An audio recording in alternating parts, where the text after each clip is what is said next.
Everyone has heard of King John, the tyrant forced to go to war with his barons, leading to the signing of the Magna Carta. People probably know him from Robin Hood or other Hollywood productions, but I'm not here to delve into the realms of mythology, hearsay or legend. My mission is to unveil the man behind the myth. Who was King John?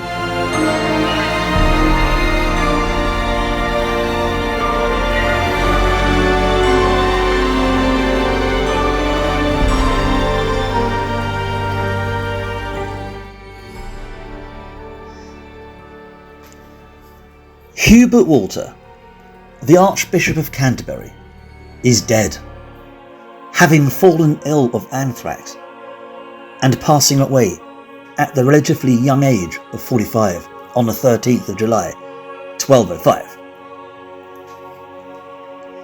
Now, anthrax during the dawn of the 13th century was a treatable condition. Egg yolk, salt, a diet of bread and water. Only poor Walter was greatly embarrassed about his nether regions being afflicted, so didn't let anyone near them. He was chastised about it by the apothecary. As the days passed, the fever took him. He probably thought that it wasn't that bad and he'd recover. Alas, it was not to be. As for the king, later on Matthew Paris will claim John was overjoyed.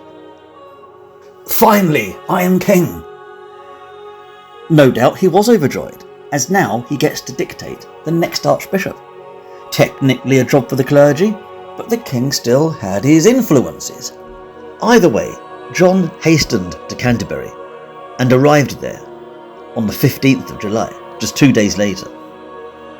There he attended the funeral and tried to sort out affairs. Arguments between the clergy were already in full swing before he arrived. There were already rumours from overseas that the archbishop died with no will, and people tried to blacken his reputation. After all, Hubert Walter had been busy. More than any of the archbishops before him, Walter had expanded his domains, lands and possessions. His influence was vast. No wonder there were rumours abound. No doubt chancellors wishing to cash in on this. Secular canons in old positions began to fight among themselves.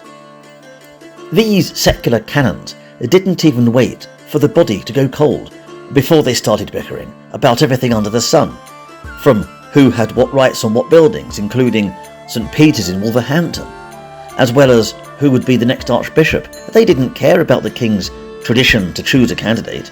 They had already dispatched an envoy to the Pope, putting the matter to him.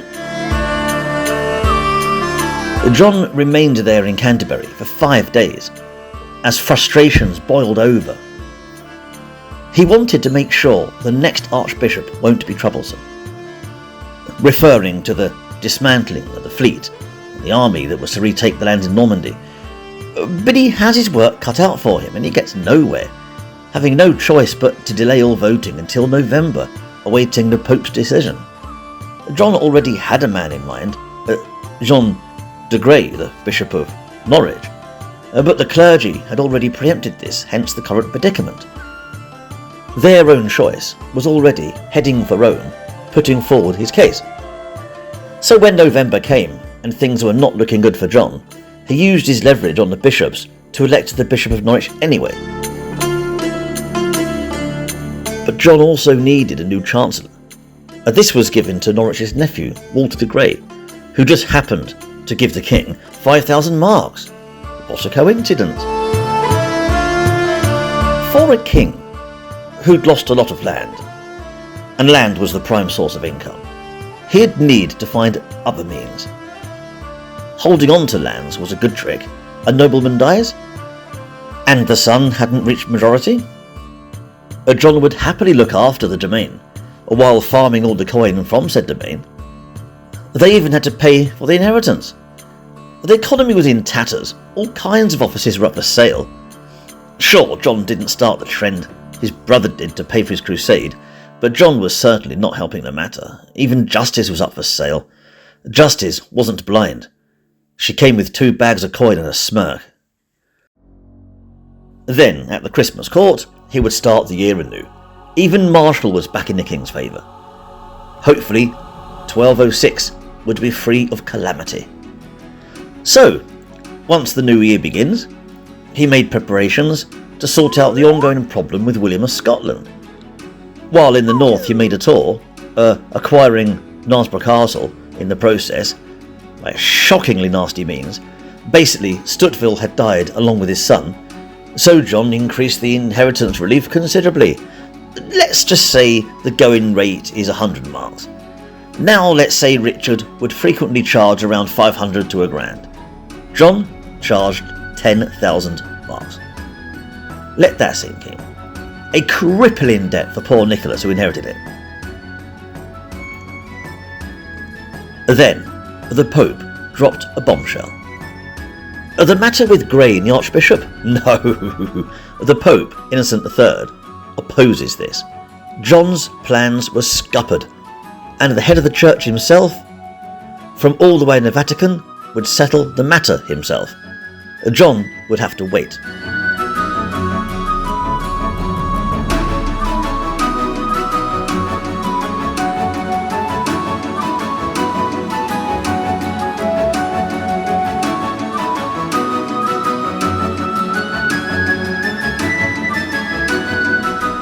With the matter in limbo, John turns his attention to the lost lands on the continent.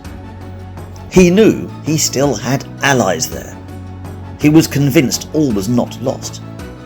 Despite the fears of Marshall and the late Archbishop, John had spent a large chunk of the year preparing for a French invasion. He even reformed the way his army would mobilise. He was much more prepared this time, and the new Chancellor wouldn't block his plans. But this fleet was nowhere as large as the mammoth effort that failed before.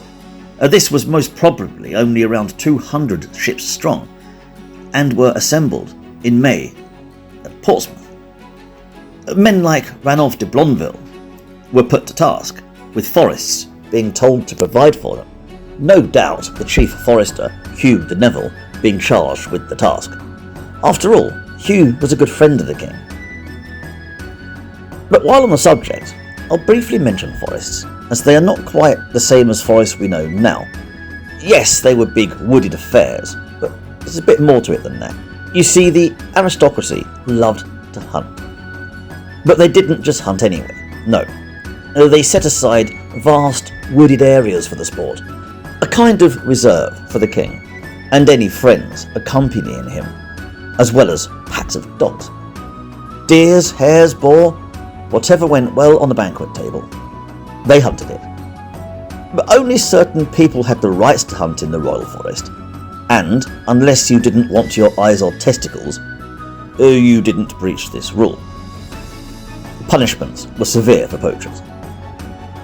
And these forests were vast. Villages resided in them, people worked in them, you travelled through them. At their apex, they were a third of England. But John is greedy and decides to monetize them on an unprecedented scale, selling rights, exemptions, favours. The disafforestation was huge. And that's disafforestation, not deforestation. No trees cut down on an industrial scale. This was a legal issue. It meant that the area was no longer part of the royal forest, basically, meaning your villagers were exempt from the fines or punishments of poaching. It was no longer part of the royal reserve, basically. So when Cornwall finds themselves fined, despite having been exempt from 1204, they were far from delighted. Local foresters were fighting royal foresters by this point. Poachers fined even worse. One poor woman fined 100 marks for digging a ditch. Though we don't know the extent of the ditch, nor the context, nor was she poor. John was very grubby with money.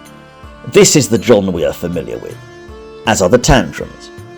And currently, all the forestry was involved collecting wood for this war effort.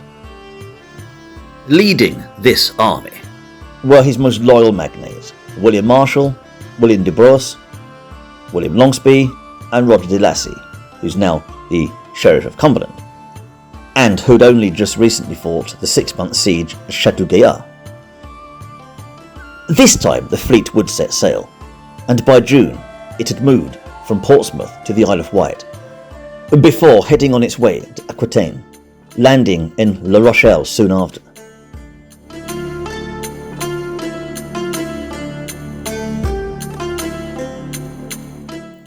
Yes, I hear you say. You said he'd never return. But La Rochelle was hardly Normandy. John was trying to take Aquitaine. He entered Gascony.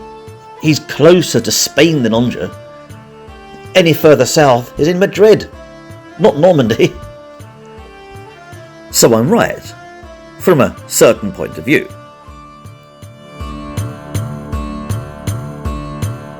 The aim was to get to Poitou. Not long ago, John had sent his bastard son Geoffrey with a small force of knights to take the area. But there was another factor to all of this. Enter King Alfonso of Castile. He is the mind behind the Reconquista, his struggle to drive the Almohads out of Iberian lands. His campaign started off really well, only to be crushed at the Battle of Veracruz, when his army was routed by Caliph Yaqub al-Mansur, who promptly retook many lands that had been lost to Islam. Now they were his. So around this time in Spain, the line is pretty much drawn at Toledo, near Madrid, both sides controlling roughly half and half. So the north half being Christian and the south being Islamic. And now, this Iberian king is about to enter the war between England and France. You see, Alfonso had married John's sister Eleanor, and with that came the alleged dowry of Gascony. Lands that Philip Augustus had taken over a year ago, and Alfonso wanted them back. Philip rejected these claims, so Alfonso gathers an army and crosses the Pyrenees, invading France. With this two-pronged invasion, and Poitou back under the control of the English, John sends William Longsby, a knight in his 30s, ahead with a small army to strengthen Geoffrey's forces at Poitou. And so far, everything is going well. Either way, this was the front line that he'd established, and John began taking town after town. He cuts across, taking Lyon. So far, everything is going to plan. Now, John heads to Poitiers. He takes Poitou, Sens, Gascony is almost his. The local support, going strong, doing most of the work. Town after town falls to John. King Alfonso of Castile is also a part of this plan, but he can't take Bordeaux, so he retreats his forces from Gascony, complaining as he went, and by the summer the remaining Spanish forces were defeated by the French. So with Alfonso gone, John was left to deal with Montauban, a fortified castle on the border with no intention of surrender. Even the legendary Charmeleon had failed to take it. John took it in just 2 weeks. It was a stunning victory that concluded with a classic assault of the walls, the Hollywood siege. John presses on, and it certainly looked impressive.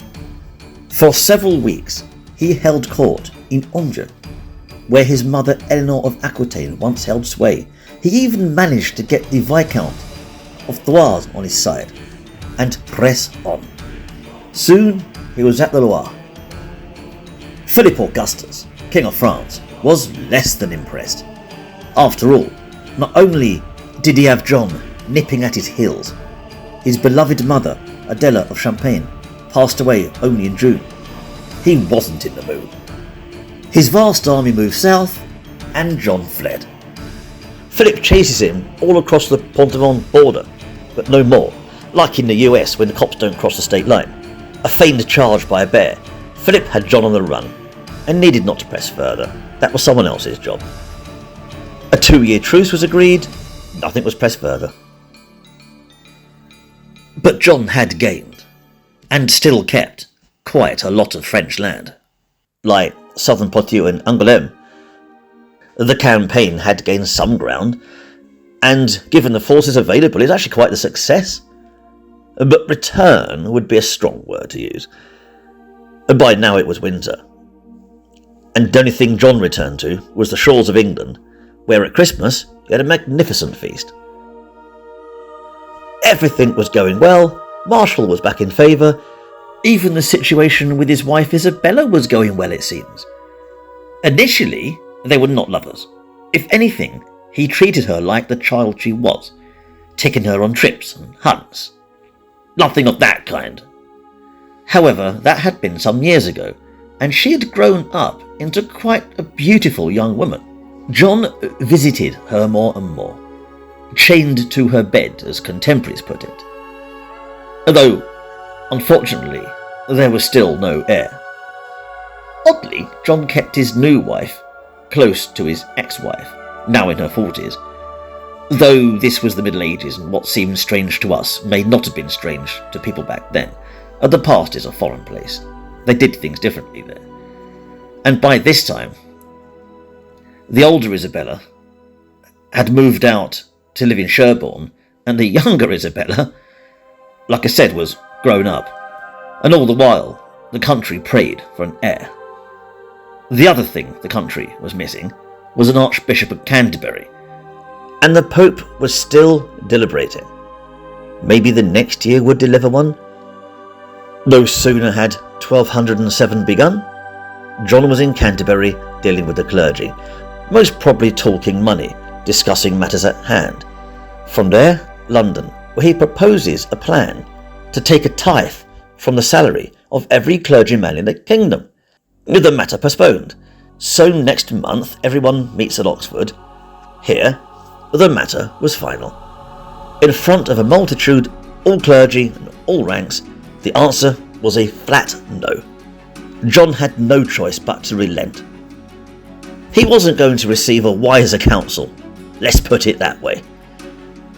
Though John and his magnates had already preempted this, a blanket tax for all to pay, known as the 13th.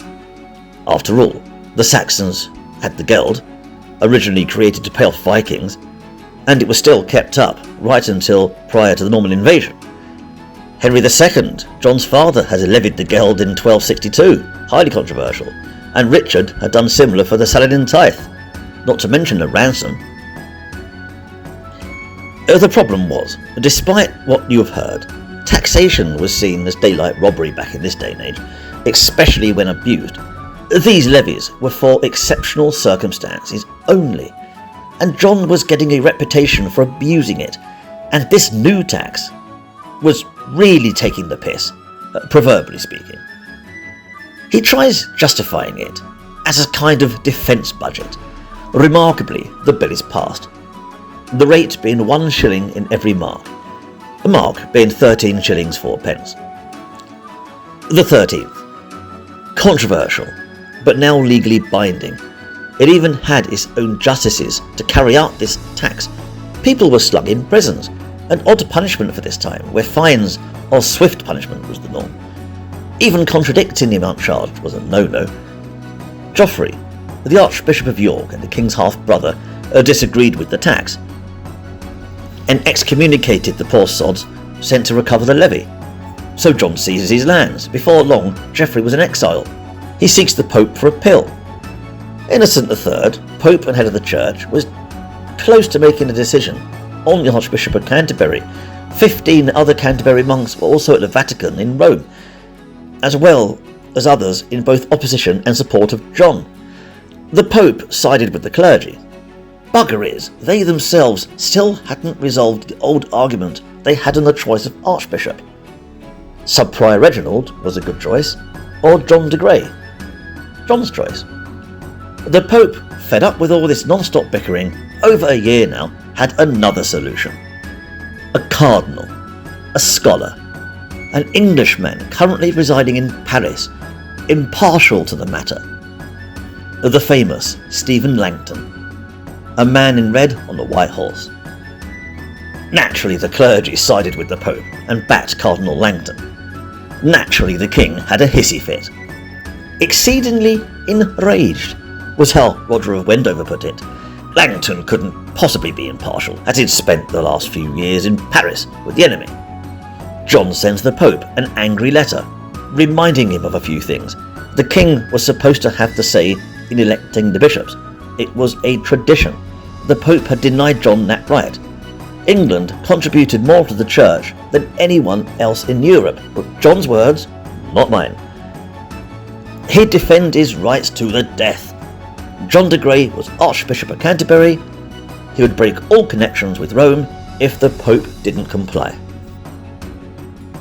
In the meantime, probably pleased with his actions, sets off on a hunting trip around the mid and southern England. He loved hunting more than chess. What he lacked in diplomacy and battle, he certainly made up here. His chief forester, Hugh de Neuville, was his good friend. They hunted, they gambled. But this trip wouldn't be the stress relief John hoped it would be. And when he returned from said hunting trip, he would be having kittens. Let's get into this. Remember the letter to the Pope during John's hissy fit. Yeah, Pope Innocent III was about to have his own tantrum, of a firebrand variety. You didn't mess with Innocent III. No one did. He was just older than John, mid-40s, and considered himself below God, but above man, judged by no one, an old-school firebrand preacher. First, Cardinal Langton was consecrated as Archbishop of Canterbury and was in England for the summer, preceded by a fiery letter. John has knights expel all monks from Canterbury, which only compounds the matter. Drawn swords in a monastery? Thomas Becket vibes. Around 80 clergy were driven out of Canterbury, 13 were bedridden. They got to stay. The others were forced to Saint-Berthon in Flanders. This was their home. And Pope Innocent was furious, excommunicating the knights, Reginald of Colmhill and Fulk de Cantelou. He then warned John that all he had to do was accept Cardinal Langton. One job. Which of course he didn't. John wanted his own way. While all this was coming, the kingdom would receive great news. Isabel of Angoulême had given birth to a new heir, young Henry. Although this was a small blessing amongst such political and religious turmoil. Letters were going back and forth, the two powerful men as stubborn as the other. But at least John was willing to budge to an extent, removing the two knights from duties. But he still wanted to choose the future bishops. Pope Innocent had only one choice left: excommunication. With the stroke of a pen, the Church turned their back on the king, and by extension, England. All religious rites would cease. All churches, priories, abbeys and cathedrals shut their doors. No mass, no marriage, no confession, no last rites, no burial. The last church bells struck on an unknown Sunday and would remain silent for 5 years. A world without sacraments. John retaliated brutally. Seizing church goods, he went hog wild. Every clergyman in the kingdom would feel John's wrath. He robbed the entire church, on par with a certain chap from the Tudor period who I won't mention. He went berserk. Roger of Wendover speaks nothing but ill, most likely biased, but can you blame him? As far as the church are concerned, God himself has turned his back. Heaven is barred, gates locked. No one can beg the Pope for the key except John.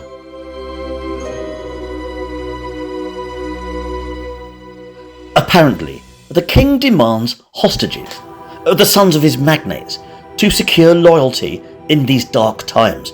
But William de Braose says no. He refuses. no doubt because of the tragedy with Arthur. After all, he was directly involved in all this, connected to the boy's death.